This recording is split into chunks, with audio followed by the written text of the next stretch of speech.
What's going on, everybody? Welcome to another episode of the King's Court with me, Vincent Miracle, for Fansided.com and GoldenGateSports.com. And whether you're on the app or online, I want to thank you for making me a part of your day. So for the first few minutes of this video, I want to do a little bit of house cleaning about why the videos haven't been posted up for the last week or so. But yeah, so some things happened where I couldn't actually be able to post the video. Emergency kind of happened, family stuff kind of came up, so couldn't really post the videos. So that's that. A couple of things that are changing here is every Friday is actually, I said it was going to be Tuesdays, but I believe it's going to turn into Fridays, where I will be talking about the articles that I've written, and that will be a part of the topics of that day. Next thing is that the video length, I'm going to try and condense it into between the 15 to 20 minute mark. So it's going to be right in between there, 15 to 20 minutes. Also, Justin Costilla, thank you for emailing me your address. I did get it, and you should be getting your prize this week. I was supposed to mail it out last week, but like I said, some things came up that I was unable to. But I will be mailing it out Monday the 25th. You should be getting it that next week. So early next week. So thank you for participating in that contest. And don't worry, I have not forgot about you. Your prize is still here. It's still ready to go. I just need to get it mailed out to you. Information still. So yeah, you can email me your address. I'll email you the time I actually send it. And so note, I believe that's all the house cleaning I have, which leads us into the first topic of the day, which is that the Kings are struggling through the stretch of the NBA season. They ugly overtime one, I should say, because a bunch of shooting missing. Both Sports Center put that whole entire game on blast, and by blast I mean they put it on complete display of lead. Both teams were playing that night to see how and what was going to happen in that fourth quarter to lead into overtime.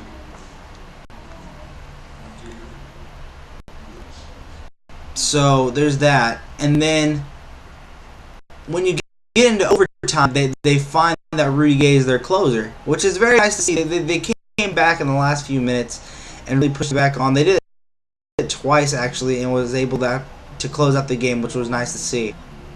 So there's that. But Sacramento, as of late, has not been playing. Maybe it's because they're trying to give minutes to their younger players to see what they have. They're mixing up the rotations a little bit to see literally what they have. Rumor has it that Royce White might be playing in one of these up-and-coming games to see what that is like. Contracts. He played very well. I won't say very well, but he played pretty good during the D-League. I watched a couple of D-League games when I found I was there, because all D-League games are posted onto YouTube Live. So if you want to check one of his games out, you can actually just go on YouTube, type in Reno Bighorns, and you can find one of his games, and you can watch it from beginning to end there. But really, the team has not been playing well at all. The one thing I will say that the team is improving on is how active they are on defense. I'm not saying that they're a better defensive team, but what I am saying is that they're being more active on defense, which is kind of nice to see. But they're still turning the ball over like crazy.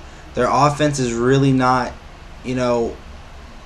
moving at the pace that you wanted to. It's starting. I mean, it's nice to see that Rudy Gay, DeMarcus Cousins, and Isaiah Thomas are still putting up good numbers, but the rest of the team isn't. You got Ben McLemore shooting nearly 35%. Ray McCallum shooting 38% coming off the bench. And speaking of Ray McCallum, he was actually the topic of the week this week in the article I'm writing, so I'll be getting into him a little bit later in the video. But really, the Kings are not having that great of a final stretch for the season, and maybe that's not a bad thing. Maybe it's just to literally, test the waters with their roster, figure out what they're doing for the future, what they have as a team. Whether they win or lose now, or not a playoff team, I'm just hoping they can get to my prediction of 32 wins. which is basically what they were at last year, I believe, with around 32 wins. So that's what I'm hoping they can still do it. And, it's possible, but the way the team is playing as of late on any given night. So it's kind of as a fan from all of you guys and myself as also a team, very, very disappointing knowing that the season is over. But I guess it's nice to see fighting on the defensive end. They're just not taking care of the basketball. And it's really seeing that when they're playing offense, which is not very, but there's that. Alright, so we move on to the next topic here, which is the article of the week. My first impressions are Ray McCallum season. He is number 3. He's the number 3 on the Kings, point guard for the. He was picked in the second round, and a lot of people didn't really know that much about him. I personally didn't know that much about him until he got drafted. Then I got him, Wikipedia, college numbers and stuff like that, which he played very well. He played. He's a college. Excuse me. He's a coach's son, college. The one that I read about in the article this week is that as soon as he was picked up by the Kings, he made that summer league game tipped off. He made his presence known that he could run a team, that he doesn't mind having a team put on his shoulders, that he can run an offense over and over. Is he needs to work on his jump shot, and he needs to learn how to finish around the basket. Highlight by just dunking because of his skill set. But to actually get to the rim, he's not the quickest player out. He's 6'3", only 190 pounds, so he really needs to bulk up. Another thing I get into in this article. But really, this piece that I wrote this week is really about my first impressions on Ray McCallum, what I can see for him in the future. Probably not as a star, but as our good role player. It's nice to have him on the roster. Good development. He has some nice upside to him, and it's gonna be interesting to see what happens next year. Maybe he's like the first backup point guard off the bench, or if the Kings go somewhere else. It depends on what they're seeing from him right now. But as a first impression, if I had to give him a grade between A to F, I would probably give him about a C plus. He's not blowing me away, but he's also not not disappointing. He's not disappointing at all. So, and he has actually been playing a lot better than Ben McLemore as of late, and has been getting more minutes than McLemore at times. So the McRookie is battling for minutes. It's interesting also to see that Ray McCallum is playing the shooting guard position because of the lack of shooting guards that the Kings have on their roster, which is pretty interesting to see. So that's really about my piece this week. Is all about Ray McCallum, what I see for him in his future, my first impressions of him this season. And that's really about it. Now, before I get to the questions here, which if you have a question at any time, you can hit me.com, or you can hit me up on Twitter at VMCenter, and I'll be glad to get your question, and your name will get shouted out on the show for everyone to hear. So, anyways, again, that's kingscourtpodcast at gmail.com, or on Twitter at VMCenter.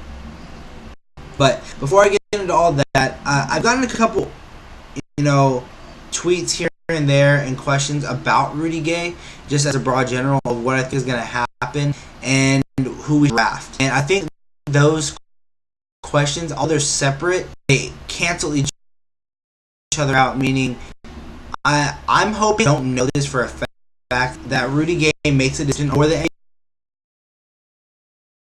draft, because although the Kings, yes, they need to pick the best player available, other than really a need for them. So at the number 5 pick that the Kings happen to get, you pick Jabari Parker. If Rudy is staying, do you really want another, you know, high ups in the same position?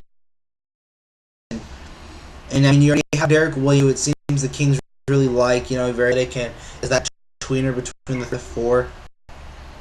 But I mean, whatever Gay does, I think really has a trickle down effect of what happens in the draft. If Rudy Gay stays, Thomas goes. I brought that up. Maybe like Marcus Smart or Dante Exum. That we don't. What's gonna happen?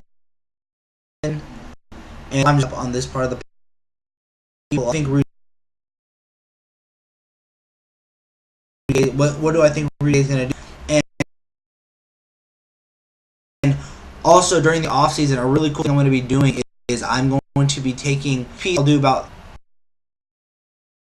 2 prospects that the Kings should look at, each week. So let's say that's 4 a week, 4 players a week of the top players, of the top, 20 picks until draft day. So during the offseason, I will be doing Draft Express on YouTube. If you guys know those videos, they basically do their little thing on each player in college. I'll be giving my piece on each player in college. I have been watching March Madness. I have been watching a lot of college basketball as of late, and keeping my tabs on a lot of these lottery pick type of players.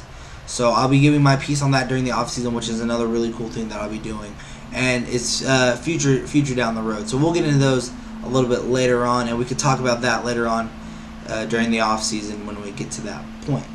So alright, this is the point of the video where I again answer all of you guys' questions. I said it earlier, I'll say it again. If you have a question that you'd like to get on the show, you can email your questions to me at kingscourtpodcast@gmail.com, or hit me up on Twitter at VMCenter. And of course, if you're on the Kings app, my name is also VMCenter on there as well. So the one question I have, and it's only one question this week, and I think it's because I've been gone. The videos have not come up this week, and it made it pretty different to see what's going to happen this week during the videos and what I'm going to do about the questions. But the first question I got this week, and the only question I have this week, is from King Andez Ryan, and he says, oops, whoa, froze a little bit here. Sorry about that. And his question is, what do you think of last night's game against the Wizards? Do you think the Kings can build on this victory, or is it a fluke? Thank you, King Andez Ryan, for your question. I kind of touched on this a little bit in the beginning of the video. It wasn't really I wouldn't call it a fluke. It was a bad game for both teams, and it just happened that the Kings missed 2 very, very important free throws for the win. The type of game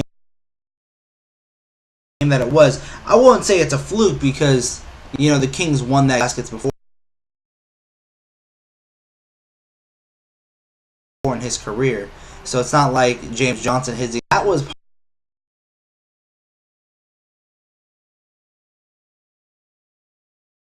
probably a fluke. That one, doing that again. You count on Rudy Gay to hit those big buckets, and the game is on the line. And he's done it a couple times. What I think about the game was, it was just a bad game. Happened to be able to pull their team together and rally to get this. They came back in big clutch. DeMarcus Cousins, he was being DeMarcus Cousins to a Gord Marcus when he was in Phoenix. And it's good that he's still, and I really like that. But again, it wasn't a fluke, but it was a good game. It was an entertaining game, and yeah, that's about it, man. That's all I can say. It was a good night against the Wizards. It's fun always to see when Cousins goes up against his man John Wall, and of course it gave a big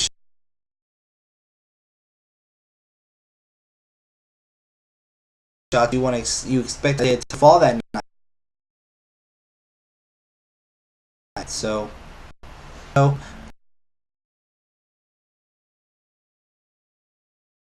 today, follow me on Twitter at VM Center. Subscribe